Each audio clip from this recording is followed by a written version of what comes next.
श्री अतुल लुगडे यांनी अतिशय अत्याधुनिक सुविधा असलेलं रेशीम कीटकांच्या संगोपन गृह, ज्याला आपण इंग्लिशमध्ये चॉकी सेंटर म्हणतो, त्यात सुरू केलेलं आहे. त्याच्यामध्ये त्यांनी स्वतःचे वैयक्तिक केलेली इन्व्हेस्टमेंट, त्याच्याबरोबर ICICI फाउंडेशन आणि जिल्हा प्रशासनानं आम्ही नाविन्यपूर्ण योजनेमधून त्यांना फंडिंग मदत केली होती.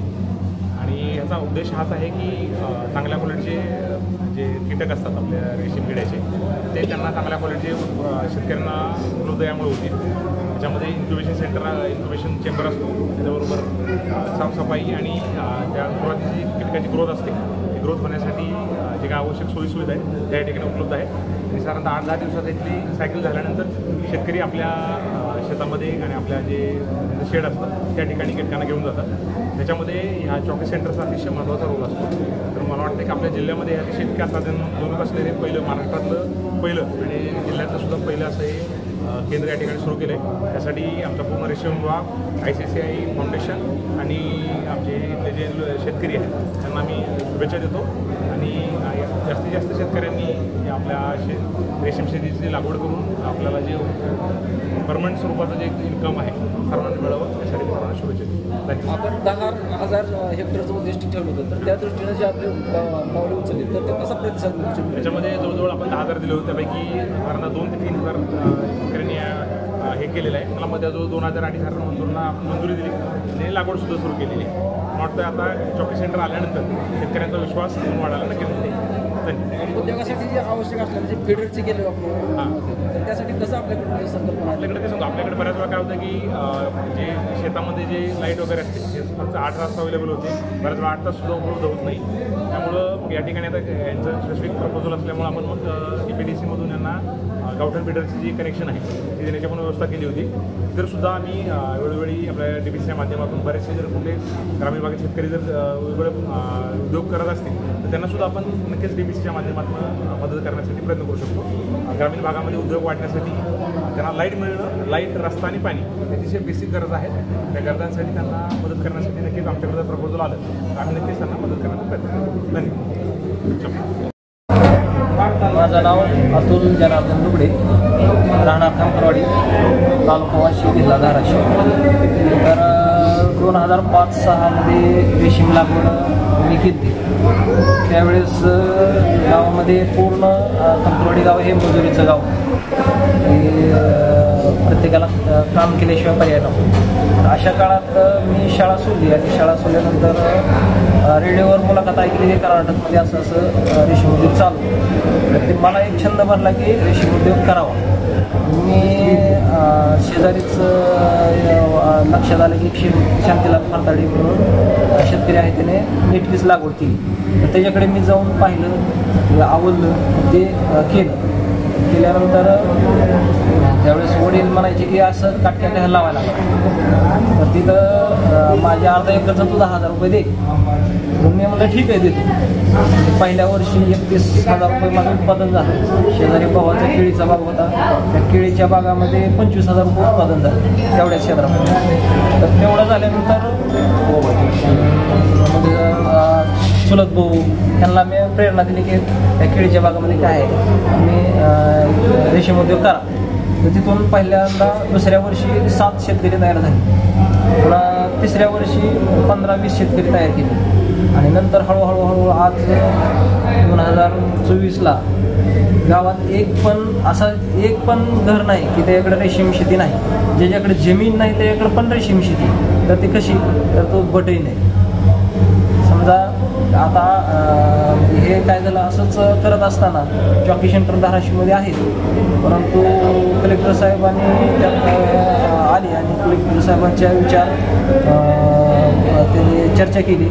त्यांनी चर्चा केल्यानंतर असं लक्षात आलं की ते मला म्हणले की अरे रेशीममध्ये काहीतरी करायचं असेल तर तुला चॉकी घ्यावं लागतं आणि तुला चॉकी करावं लागतं. तुझ्यासारखा माणूस करीत असेल तर काहीतरी ह्यात रेशीममध्ये पुढं होईल. त्यांना मी म्हणलो मी एकटाच आहे, पण केलं तर मला चांगलंच करायचं आहे सर, नाहीतर मला शेतकऱ्याचं नुकसान करायचं नाही.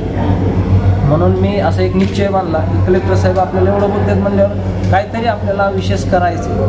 म्हणून मी काय केलं, सर्व पणाला लावलं की जसं की पवन चिखला रान घेणं, 2 बहिणी आहेत त्यांच्याकडून मदत घेणं, जर समजा बँकेतून कर्ज घेणं असे सगळं प्रकार करून इकडं नाविन्यपूर्ण अशी चॉकी सेंटर उभा केली आणि ह्यातूनच म्हणजे शेतकऱ्याचा फायदा होणार.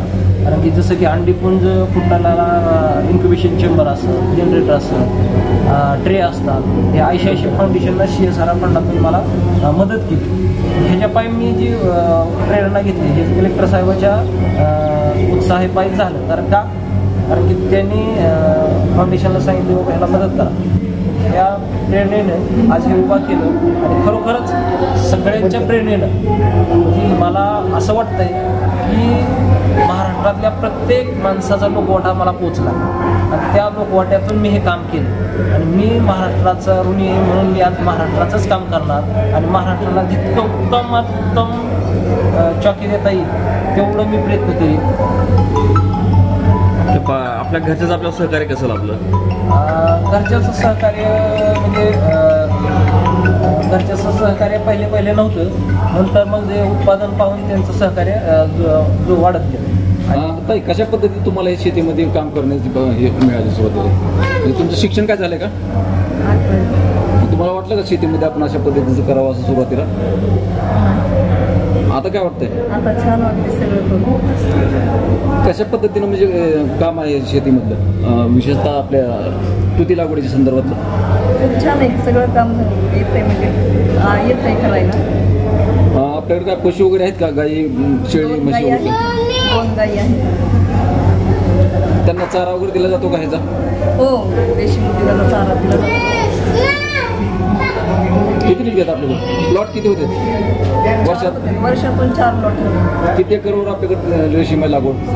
1 एकरपासून 4 एकरपर्यंत. पाण्याची काय सोय आहे? मी 2 विहिरी आहेत, बोर आहेत, 2 बोर आहेत. किती उत्पादन किती होतं वर्षाकाठी?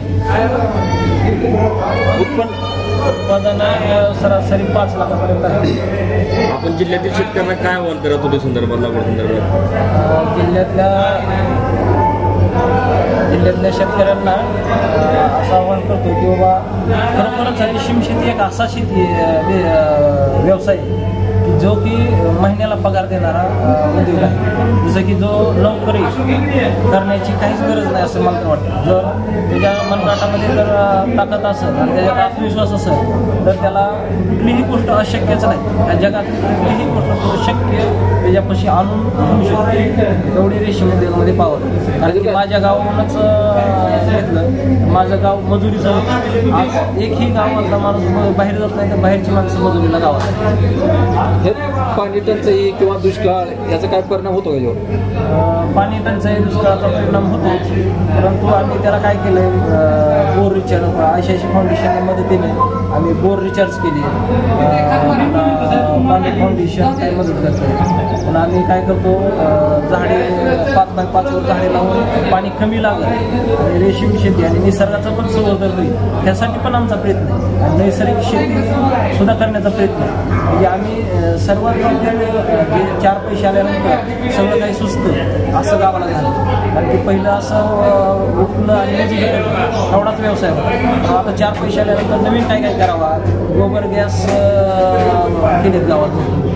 आत्ता पण ICICI फाउंडेशन 50 गोबर गॅस कंपनी करणार. ह्याच्यातून काय व्हायला लागलं की नाविन्यपूर्ण गाव कसं होतं हे माझंच नाही तर पूर्ण गावाचा सपोर्ट आहे. की गाव पूर्ण सहमत आहे ह्या गोष्टी की बाबा आपल्याला रेशीममध्येच काम करायचं. आणि मी एक निश्चित केलं आहे की जीवनात येऊन एकच काम करायचं, ते फक्त रेशीमचं काम करायचं, दुसरं काम करायचं नाही. त्यासाठी काय फवारणी वगैरे केली जाते का? नाही, त्याला समजा शेणखत हेच जास्त फवारणीचं काही गरज नाही. त्याच्यावर काही किडीचा प्रादुर्भाव होत नाही का? किडीचा प्रादुर्भाव काय होत नाही. संगोपन कसं करणार आता पुढे? आता तिथे जे आपण चॉकी सेंटर उभं केलं तर ते कसे असणार आहे पुढे? चॉकी सेंटर म्हणजे चांगल्याच प्रकारचे असणार आहे. कारण की 5x5 मध्ये लागवड केली. त्याला मी काय केलं, गोबर गॅसची स्लरी तयार केली. थोडक्यात म्हणजे त्याला आळीला पण नैसर्गिक पद्धतीने त्याची वाढ करणार. थोडक्यात त्याचं नॅचरल जो आळी ही जंगलातले प्राणी तो आपण आपल्या उत्पन्नासाठी तिला बंदिस्त केलं. तर तिला कसं नॅचरल वातावरण मिळेल की आज जसं की रासायनिक खताने आपल्याला रासायनिक खताने म्हणजे माणसाचाच दुष्परिणाम नाही तर आळीवर पण परिणाम व्हायला लागले. म्हणून आपल्याला रासायनिक पद्धतीने सुद्धा रेशीम शेती कशी करता येईल ह्याच्यासाठी पण प्रयत्न चालू आहेत. त्यासाठी गोबर गॅस केले, पुन्हा शक्यतो पाहिजे तेवढं पशुधन वाढवायचा प्रयत्न चालू आहे. हिरवळीचं खत तयार करण्याचं प्लॅन चालू आहे. म्हणजे असं सेंद्रिय शेतीचा प्रूफ केलेत आम्ही. या माध्यमातून किती आपल्याकडनं ते बीज कोष तयार होतील आणि किती हेक्टर क्षेत्रासाठी ते पुरवठा केला जाईल? 15,000 कॅपॅसिटी, 15,000 अंडी पुंजाची कॅपॅसिटीचं सेंटर आहे आणि ह्यातून म्हणजे शेतकऱ्याचं कसलंही ओरड येणार नाही अशा पद्धतीत काम करणार आहोत. कारण की न नफा ना तोटा ह्या हिशोबानं काम करणार. का करणार आहे तसं की मला माहिती आहे की माझं गाव काय होतं आणि मी कोण होतो. तर मला आज इथपर्यंत आहे की म्हणल्यावर भविष्यात आणखी चांगलंच होणार आहे. देव पाठीमाग आहे, म्हणजे सगळं सोबतच आहे. त्यापायी म्हणजे असं विषयच नाही की थोडक्यात म्हणजे स्वाध्याय परिवाराचं मी काम करतो. त्यापायी माझ्या विचार असे की बाबा लोकांसाठी काय करता येईल एवढंच आपल्याला आयुष्यात दुसरं काहीच करायचं. माननीय CEO साहेब आणि आज खामकरवाडी येथे उपस्थित असलेले शेतकरी बांधव, तर रेशीम उद्योगाच्या आपण ह्या कार्यक्रमामध्ये चॉकी सेंटर म्हणजे रेशीम उद्योगामध्ये तुती लागवडीपासून ते कोष उत्पादनापर्यंत आपण रेशीम शेतकरी हा याच्यामध्ये भाग घेत असतो. पण तुम्ही जर आता पाहिलं रेशीम उद्योगामध्ये शेतकरी नुसतं शेतकरी न राहता एक उद्योजक बनण्याची क्षमता आज जे लुगडे बोलले अतुल लुगडे की त्यांनी हे चॉकी सेंटर, तर खामकरवाडीतले हे पहिले शेतकरी आहेत की यांनी रेशीम उद्योग आणला. आणि आता जर आपण इथं पाहिलं 300 ते 400 शेतकरी ह्याच्यामध्ये या फ्लोमध्ये आपल्याला दिसून येतात रेशीम उद्योगामध्ये. तर मला सांगायला आनंद वाटतो की धाराशिव जिल्हा आपल्या महाराष्ट्रात 2 नंबरला असून म्हणजे यामध्ये लागवडही आहे, कोष उत्पादनात आहे आणि अंडीपुंज पुरवठा जे DFLs लागतात आपल्या जिल्ह्यामध्ये, तर याच्यामध्ये 10 लाख आपण मार्च एंडपर्यंत ह्या मागील वर्षात आपण केलेलं आहे. तर हे सांगायला मला अत्यंत आनंद वाटतो की आपल्याला असे माननीय कलेक्टर साहेब लाभलेले आहेत की जे आपल्याला म्हणजे इथे जिल्ह्यात आल्यापासून रेशीम उद्योग कसा वाढ होईल, कृषीसोबतच रेशीमचेही कसे शेतकरी वाढतील, गावोगाव बैठका घेऊन, चर्चासत्र घेऊन, मेळावे घेऊन साहेबांनी आपल्याला अनेक वेळेस यामध्ये पाठबळ दिलेले आहे. तसेच आपले प्रगतिशील शेतकरी बालाजी पवार यांनी पण वेळोवेळी शेतकऱ्यांना प्रेरणा देऊन, कारण शेतकरी आता यामध्ये मागे राहिलेला नसून आपण त्यांना याच्यामध्ये वेगवेगळे इनपुट्स म्हणजे वेगवेगळ्या योजना जसं की मनरेगा, आपल्याकडे डेप्युटी कलेक्टर जे सर पण आलेले आहेत, त्यांनी पण आपल्याला विशेष म्हणजे ह्यामध्ये कसे प्रस्ताव आपले होतील, मनरेगा योजनेचा लाभ सर्व शेतकऱ्यांपर्यंत पोहोचेल. कारण आपल्याला आता आपण जर इथे खामकरवाडीमध्ये पाहिलं की असंच एक बीड जिल्ह्यामध्ये रुई एक गाव आहे, तिथे 400 ते 500 शेतकरी तिथे रेशीम उद्योग करतात, तिथे व्हिजिटला जातात.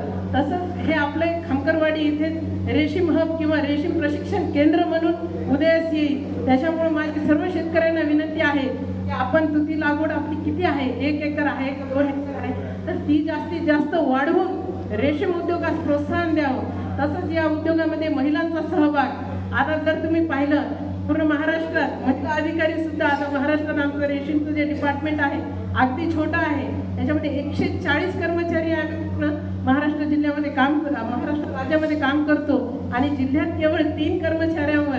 तर साहेबांनी आमची ही अडचण समजून आम्हाला कृषी यंत्रणा तसेच महसूल यंत्रणा, माननीय तहसीलदार साहेब पण आलेले आहेत, तहसील यंत्रणा, सगळी पंचायत यंत्रणा आम्हाला वेळोवेळी याच्यामध्ये मदत करते. तसंच महिलांचं आपण जे मलबेरी प्लांटेशन पाहतो, तुतीची लागवड, तुती म्हणजे काय, तू आणि ती, तसंच की शेतकऱ्यांमध्ये महिला वर्गही यामध्ये पुढे येण्याची गरज आहे. महिला याच्यामध्ये शेडमध्ये काम करू शकतात. कुटुंबातून आपण जर पाहिलं रेशीम उद्योग शेती हा आपण एक कुटुंबातून म्हणजे आपल्याला पुढे आणायचं आहे की याच्यामध्ये आपल्याला घरगुती सुद्धा म्हणजे शेतकरी जे असतात, महिला असतात, तुम्ही कधी पण बघा महिलांचं नियोजन कधीच चुकत नाही. त्याबरोबर पाला देणे, कारण शेतकरी पुढे शेतकरी वर्ग पुढे त्यांच्या काही बैठकात असतात, ग्रामपंचायतीच्या वेगवेगळ्या कामात असतात, पण महिलांचं पूर्ण लक्ष असतं.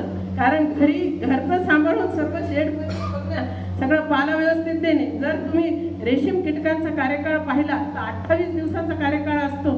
तर ह्या 28 दिवस म्हणजे अगदी त्यांना नाजूक अवस्था असते. त्यांना टेम्परेचर, निर्जंतुकीकरण किंवा असं ह्युमिडिटी असं ते सगळं सप्लाय करून त्यांना त्याच्यामध्ये आपल्याला वाढवावं लागतं. रेशीम कीटक जो आता आपण जे चॉकी सेंटर पाहिलं की याच्यामध्ये आर्टिफिशियल 10 दिवसाचे जे रेशीम कीटक असतात त्यांना आपण चॉकी म्हणतो. हे चॉकीचा सप्लाय इथून होणार आहे.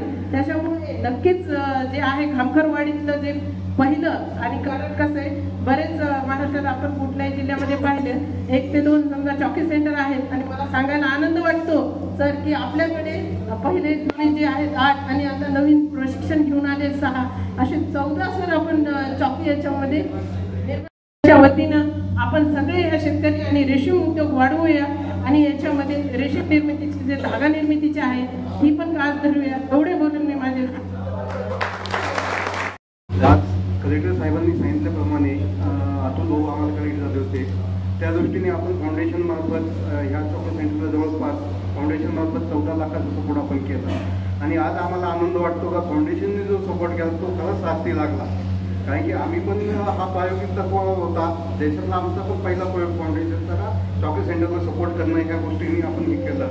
तर अतुल भाऊंचे पण आम्ही अभिनंदन करतो का त्यांनी हे चॉकी सेंटर चालू केलं या सगळ्या गोष्टीला.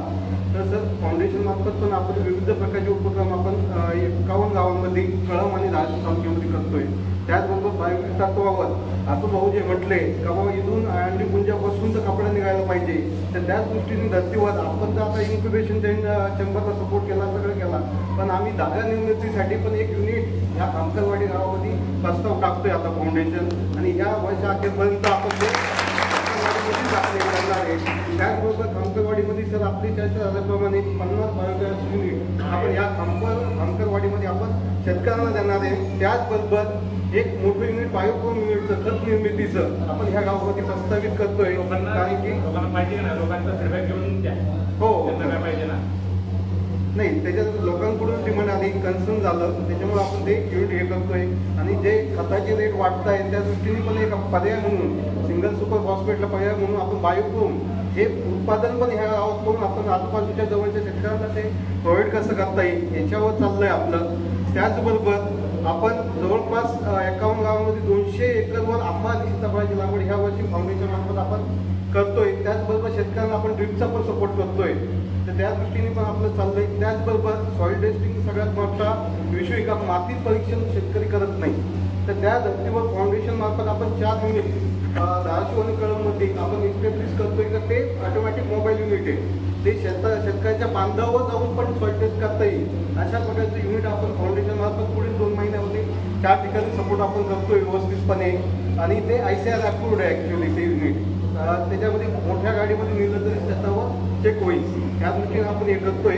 त्याचबरोबर फाउंडेशनने अजून एक विचार केला का हे चॉकी सेंटर झालं सगळ्या गोष्टी झाल्या पण जवळच्या शेतकऱ्यांना पण रेशीम उद्योगाविषयी प्रेरणा देण्यासाठी आपण इथंच ट्रेनिंग सेंटर चालू करतोय रेशीम उद्योगासाठी फाउंडेशन मार्फत. जेवढे पण शेतकरी यांना फाउंडेशन देणार आणि त्याचबरोबर शेतकऱ्यांना साहित्य म्हणून काही उद्योग चालू करण्यासाठी छोटा टूलकिट पण फाउंडेशन प्रोव्हाइड करणार त्याच्याकडून. तर ह्या दृष्टीने आपलं फाउंडेशनचं काम आपण करतोय या गावामध्ये पण. आणि आम्हाला पण एक मॉडेल विलेज अंतरवाडी करून दाखवायचे त्या पद्धतीने लोक येऊन बघतील का हे मॉडेल झालं तर आपल्या दुसऱ्या गावांमध्ये पण व्यवस्थित करता येईल. ह्या दृष्टीने आपलं काम चाललंय.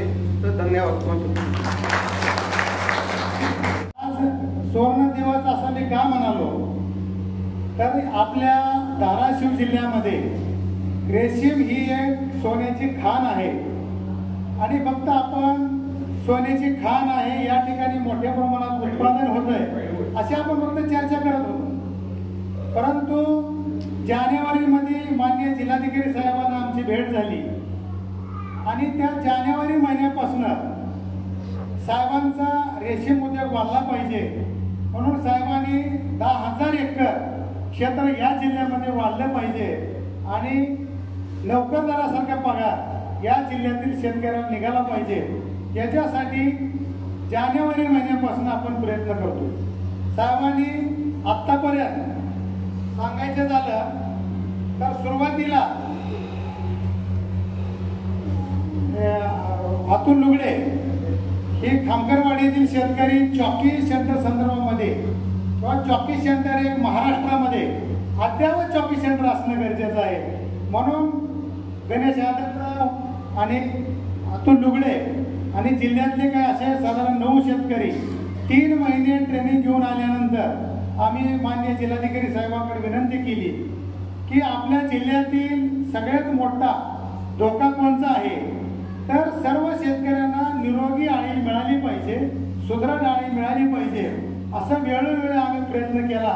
आणि माननीय जिल्हाधिकारी साहेबांनी या संदर्भामध्ये खूप प्रयत्न केले आणि आपल्याला ICICI बँकेकडे शिफारस केली आणि ICICI बँकेने आपल्याला CSR फंडातून मदत केली आणि माननीय जिल्हाधिकारी साहेबांनी DPDCतून आपल्याला चॉकी सेंटरसाठी 5 लाख रुपये आणि लाईटीसाठी 10 लाख रुपये असं, आणि याच्यामध्येच आपण फार्मर प्रोड्युसर कंपन्यांना सुद्धा साहेबांनी मदत केली 14 लाख रुपये. तर असं 1,68,00,000 रुपये आपल्या या साहेबांच्या प्रयत्नातनं आपल्याला या जिल्ह्याला मिळालेले आहे. दुसरं, बँका ह्या आपल्याला मदतच करत नव्हत्या, टिकट देत नव्हत्या. साहेबांनी नाही म्हणलं तर कमीत कमी 10 ते 15 मिटिंगा घेतल्या बँकासोबत आणि बँकाला शेतकऱ्याला मदत करण्यासाठी प्रवृत्त केलं. त्याच्यानंतर लाईट आता ही जनरेटरवर सुरू आहे. याला जर लाईट 1 तास जरी लाईट गेली तर या ठिकाणी जवळजवळ कोटी रुपयाचं नुकसान होतं की लाईट नसली तर त्या ठिकाणी त्या आळ्यांना रोग येतो, टेम्परेचरमध्ये बदल होतो. म्हणून आपण लाईटीसाठी साहेबांनी 10 लाख रुपये DPDCतनं या चॉकी सेंटरसाठी आपल्या गावामध्ये 20 लाख रुपये 2 चॉकी सेंटर आहेत त्यांना 5-5 लाख रुपये इन्क्युबेशन सेंटरसाठी आणि 10 लाख रुपये लाईटीसाठी दिलेले आहेत. त्याच्यानंतर या जिल्ह्यातील शेतकऱ्यांना की गावातच बसून चॉकी सेंटरची मागणी करावी, गावातच बसून रेशीम लागवड करता यावी किंवा रेशीम लागवडीचा फॉर्म भरावा, म्हणून त्याच्यासाठी साहेबांनी एक ॲप दुरुस्त केलं, म्हणजे ॲप तयार केलं आणि त्या ॲपसाठी सुद्धा साहेबांनी मोठ्या प्रमाणामध्ये मदत करून ते ॲप आज मला वाटतं थोड्या दिवसानंतर ते सुरू होईल आणि त्याचा फायदा अद्यावत म्हणजे की शासनाला लक्षात येईल की किती चॉकी सेंटर सुरू आहे, किती शेतकऱ्यांचं उत्पादन सुरू आहे, हे सुद्धा आपल्याला एका जागेवरती बसून माननीय जिल्हाधिकारी साहेबांना लक्षात येईल. त्यानंतर वीज झालं, ॲप झालं, त्यानंतर की रेशीम कार्यालयाकडे पुरेसा मनुष्यबळ नसल्यामुळं साहेबांनी कृषी विभाग त्याच्यानंतर जिल्हा परिषद या ठिकाणकडे हा थोडा वर्ग केला आणि कृषी सहाय्यकाच्या माध्यमातून आपल्याला रेशीम लागवड करता येईल, कारण कृषी सहाय्यक हे प्रत्येक गावाला आहे आणि त्याच्या माध्यमातून शेतकऱ्याला जास्त जिल्ह्याच्या ठिकाणी हेलपाटे न मारता किंवा खर्च न करता ही रेशीम लागवड करता यावी.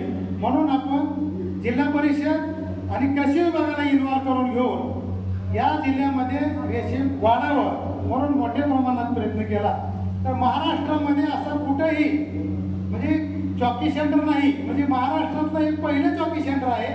असे आपल्या जिल्ह्यामध्ये 9 जणांना मंजुऱ्या दिलेल्या आहेत आणि अशा 9 जर झाले आपल्या तर प्रत्येक तालुक्यामध्ये ज्या शेतकऱ्यांना निरोगी आणि चांगल्या पद्धतीनं हे का म्हणतो मी तुम्हाला, कारण माझी मुळात साहेबांकडे पहिली मागणी होती, कारण आपण 8 ते 9 बॅच करतो, 8 ते 9 बॅचमध्ये जर आपल्या 3-4 बॅच फेल गेल्या तर आपण 4 बॅचवरती आपल्याला उत्पादनावर आपलं समाधान होत नाही.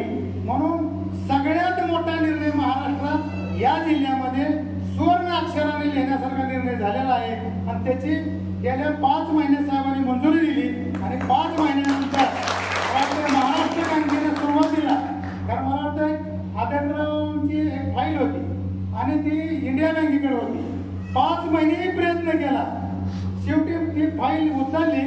साहेब म्हणले की 3 दिवस तुम्ही आधी लीड बँकेला बोलायला नाही आलं तर साहेब म्हणले माझ्याकडे या. ते झालं नाही म्हणून ती फाईल त्यांनी तिथून उचलली आणि 8 दिवसामध्ये महाराष्ट्र बँकेने मंजूर केली. सांगायचं तात्पर्य काय की साहेबांना सुद्धा वेळोवेळी या बँकासाठी खूप त्रास झाला आणि आम्ही सुद्धा साहेबांना खूप त्रास दिला, कारण प्रत्येक वेळेस साहेबांकडे आम्ही घराने घेऊन जायचं आणि साहेबांना ती मांडणी करायची. म्हणून आता रेशीम साहेब आता आपल्याला शेतकऱ्याला रेशीम लावा म्हणायची गरज नाही. कारण या चॉकी सेंटरमुळं, या इन्क्युबेशन सेंटरमुळं शेतकऱ्याचं असं उत्पन्न वाढणार आहे. कारण काय शेतकरी काय करायचे, त्याची एवढी फेल गेली, ती व्याज फेल गेली, मग घरी कुठं ते फेल गेल्यामुळं मग आईनं काय तर म्हणायचं, बापानं काय तर म्हणायचं, बायकोनं म्हणायचे कशाला नाही मी उद्योग केला बिना कामाचा, त्याला एवढं सोयाबीन निघालं, तेवढं सोयाबीन निघालं, एवढा पीक विमा मिळाला. तर हा जो वाद होता, तर आता तो वाद 99.99 मिटणार आहे. आणि आता तुम्हाला या चौकी सेंटरमधून मिळणारी जी आडी आहे त्या अगदी, आणि आता परत साहेबांनी म्हणले किंवा ज्या ठिकाणाहून अंडी येणार आहे ती अंडी सुद्धा आपल्या कारमध्ये आली पाहिजे. कारण परत त्या दुसऱ्यावर विश्वास नको. इथून एक कार आपली अंडी घेऊन येईल डायरेक्ट आपल्या याच्या चौकी सेंटरमध्ये, आणि ह्या इन्क्युबेशन सेंटरमध्ये ज्यावेळेस पोहोचल वेळेवर, तर ती खरी अंडी, ती खरी चौकी निर्माण झाली. म्हणून महाराष्ट्रामध्ये आम्ही साहेबांच्या आधी सुद्धा, पण काय साहेबांचं म्हणजे आपलं नशीब मानायचं, एखाद्या जिल्हाधिकाऱ्यांनी चांगलं काम केलं. आता साहेब आम्ही गणेश साहेबांच्या हस्ते हे सगळं आम्ही काम हातात घेतलं. झालं महाजन साहेब आले या जिल्ह्यामध्ये, एवढं तेवढं म्हणले, नजर लागली आणि झाली त्याची भरती करून त्यांनी घेऊन गेले. नाही आता साहेब आम्ही पहिलेच ती बोलून ठेवलंय. कारण मी वेळोवेळी आमचे खासदार माजी विकासजी महात्मे साहेब राज्यसभेवर आहे, त्यांना आम्ही वेळोवेळी बोलतो. तुमच्या भेटीला सुद्धा ती येणार आहे. फक्त आता लातूरला आले होते, वेळ मिळाला तिथून गेले. कारण काय की शेतकऱ्यासाठी बाकी इतर कामं भरपूर जिल्ह्याचे होते, 1000 कोटी येतील, 2000 कोटी, परंतु या जिल्ह्यामध्ये सुशिक्षित रोजगारासाठी पाणी आहे, जमीन आहे, सर्व वातावरण आहे. परंतु शासनाचं पाठबळ मोठ्या प्रमाणामध्ये मिळत नव्हतं, ती साहेबाच्या माध्यमातून आपल्याला मिळालेलं आहे. त्यामुळं आता या जिल्ह्यामध्ये साहेब आपण जे मागे प्रयत्न केला त्याच्यापेक्षा आपल्याला काही प्रयत्न करायची गरज नाही. कारण आता पहिली बॅच ही बाहेर पडत, आणि आम्ही वेळोवेळी रेकॉर्ड ठेवतो आता चौकी सेंटरमध्ये की या वर्षी किती हजार शेतकऱ्यांनी चौकी नेली, त्यानं माल किती काढला, आणि त्याला आपल्याला माझ्या माहितीप्रमाणे कमीत कमी 10 ते 15 कोटी रुपये आपल्या जिल्ह्यात उत्पन्न व्हायला पाहिजे. एवढ्या मोठ्या प्रमाणात उत्पन्न असताना केवळ ह्या बारक्या सुविधा नव्हत्या, लाईट नव्हती किंवा अशी इन्क्युबेशन सेंटर नव्हतं, आणि एवढ्या गोष्टीमुळे आता आपल्याला पुण्या शेतकऱ्याला तू कुठून पैसे आणणार काहीच म्हणायची गरज नाही. आता शेतकरी स्वतःहून पुढे रेशीम लागवड